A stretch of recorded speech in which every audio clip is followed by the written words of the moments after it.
River tourism pigbubuhay sa Kamaligan, Camarines Sur. Mga posibleng atraksyon sa Kalabahan kan Bicol River, pigbisita kan LGU asin DSWD. Uyang report ni Jessica Calino.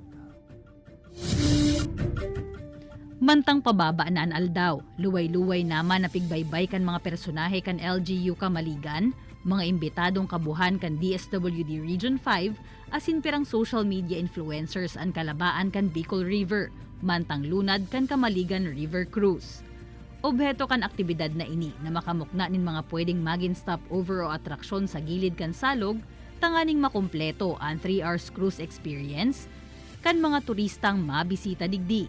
We found out na dakulo na tourism products na potential ang Kamaligan, only that kaipuhan din ng mga inisyatibong lalaugan ang gobyerno para matabangan sindas.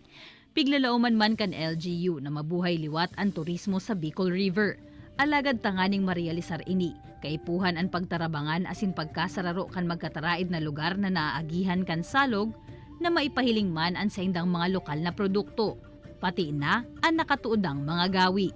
Since 2019 talaga nag-ooperate na kami. What we are hoping to have is itong mga ibang lugar na inaagihan kang cruise, may participation man sila because gusto ming mapakusog asin mapagayon si ito bagang mapakusog si excitement, mas ma-heighten pa si excitement kan turista, and nahihiling mi ini kung may mga partners pa kitang iba.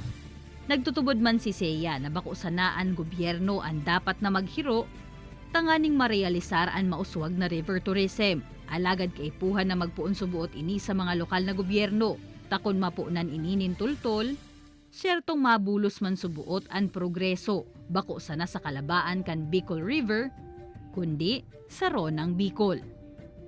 Kaibanan si Carlo Abonita, Jessica Calinog, Balitang Bicolandia.